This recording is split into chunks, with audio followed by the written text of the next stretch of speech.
How's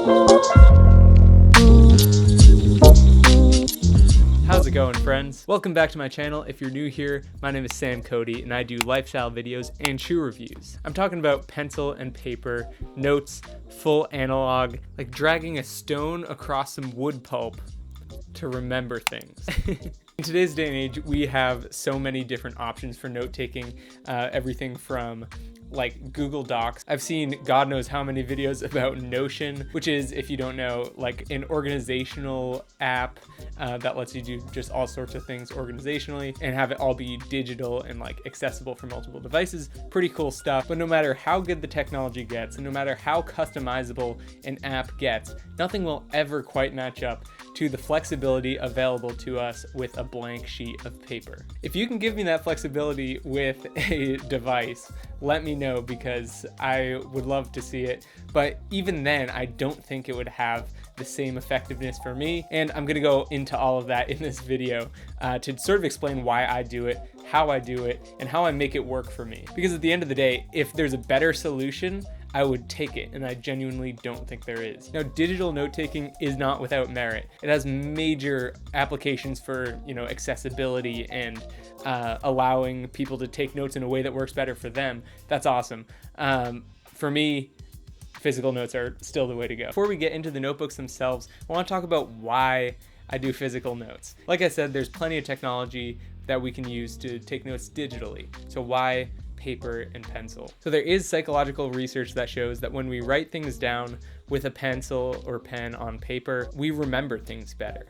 So that comes really in handy for academic stuff. I won't go too much into this because this is a well-researched thing that plenty of people have talked about on the internet. So go find one of those videos. But long story short, it helps me remember things when it comes to taking exams, writing papers. It helps the information that I learned in class stick better. Same thing goes for my non-academic notebooks.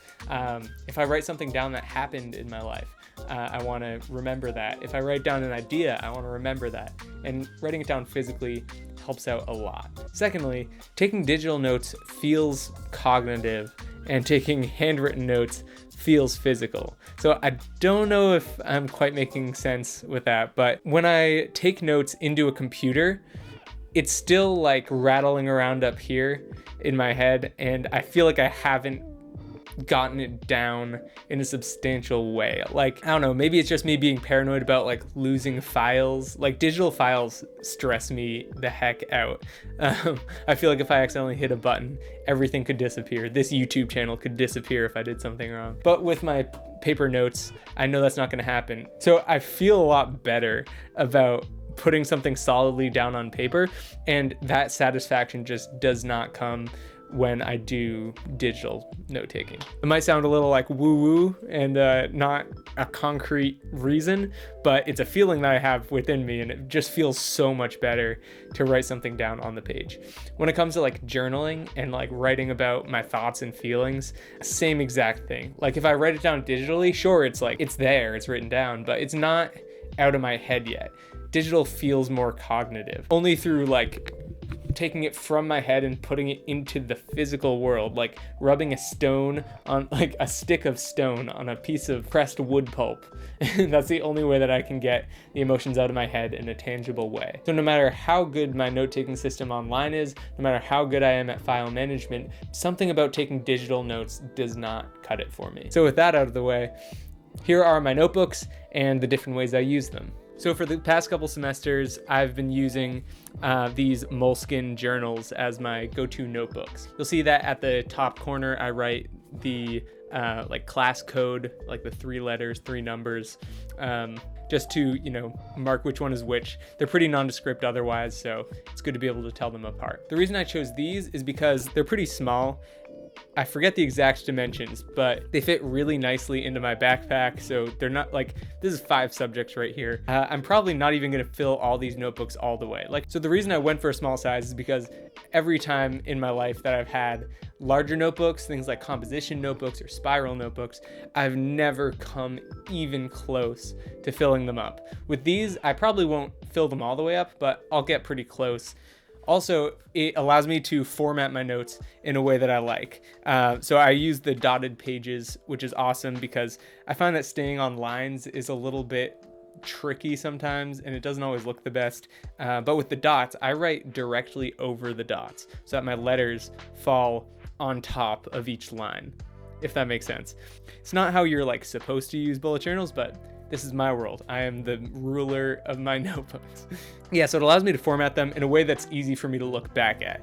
It's not a whole lot of words per page, so I can easily find things. And I'm not just being like slammed by a brick of my own handwriting when I open it up. I'm able to, space it out and make it a little bit more visually appealing.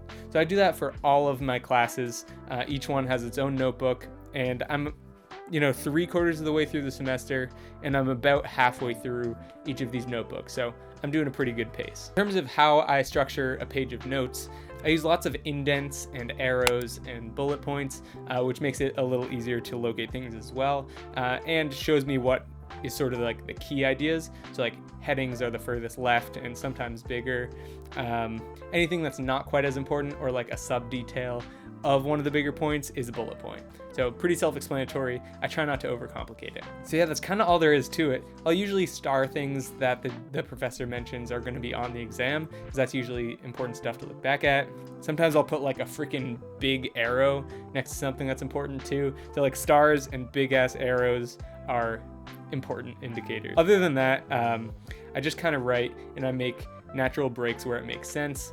I also use like arrows to go down to like different sections if like we come back to something.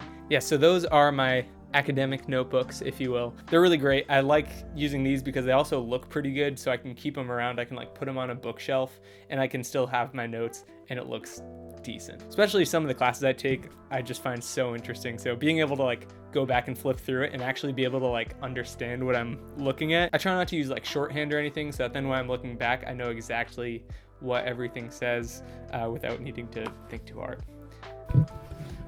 Okay, this little guy right here, a bit of a misnomer. I wrote everything on it, assuming that this was going to be like my general purpose everyday notebook, but it ended up being all of my video ideas. So right now I have, let's see, I'd say I have like roughly 50 video ideas in here, and probably about 30 of them actually sort of mapped out. So this is awesome. This lives in my backpack, so that whenever I have an idea, it's always just right there for me to write down. Yeah, if you're a video creator like me, this one is key. First one says pocket, and that always goes in my pocket. And the second one is daily log, and that one is usually in my pocket, but sometimes in my backpack. If you watched some of my previous videos where I talked about my daily log, it was like a big green notebook, and that one was fine. It was pretty good, but I just wanted to downsize and make the daily log really, really portable, because it was getting kind of annoying to put the big notebook in my backpack. And yeah, I just wanted to downsize and make it a little simpler. So the daily log, this is where I write down my to-do lists, any information that I want to remember about the day. I've changed up my system a little bit so I don't use all the same stats as I used to. This is essentially my like dashboard, like my to-do list, everything that's sort of like on the agenda for the day, that all goes in here. And my pocket notebook. This is meant to be destroyed. So here, I'll show you one of my previous notebooks. This one I just filled up. Yeah, so in this I've got like a couple to-do lists, mostly like drawings, different things I had to write down, some fun words that I want to remember, practicing my signature. I ripped out a ton of these, probably like 10 or 15 sections of this are just ripped out to give to people, which is always fun to do. So yeah, the pocket notebook is meant to be trashed. Oh, there it goes. This one I just started. It's getting there. Got some drawings so far. Absolutely essential. It's great for ideas that aren't video ideas and shouldn't go in the daily log, because the daily log is to-do lists. So like random brain dump stuff goes in here and it's all in one place right there. And finally, I have, I guess, specific personal notebooks, I'd call them. The first one is experiments, and the second one is meditations. So experiments, if you watched my sleeping on the floor video, that one was an experiment that I did in this book. So every time I'm sort of like trying something out and want to make it a little bit more formal, I will like write down hypotheses and observations and methods and all that sciencey stuff in this notebook. So I have it like actually written down, and it can be like replicated and stuff. And I have sort of a reliable hard copy of the results that I found. Now, I'm not doing the science perfectly. I know there are flaws in the way I conduct stuff. It's just for me and to look back at this stuff. Meditations is a fun one. This is more of your classic journal. But what I'll do is like whenever there's something on my mind that I just need to like get down on paper and just get it out of my head, I will look in like different scriptures. So like I have these world literature books that have writing from just all over the world in all different time periods.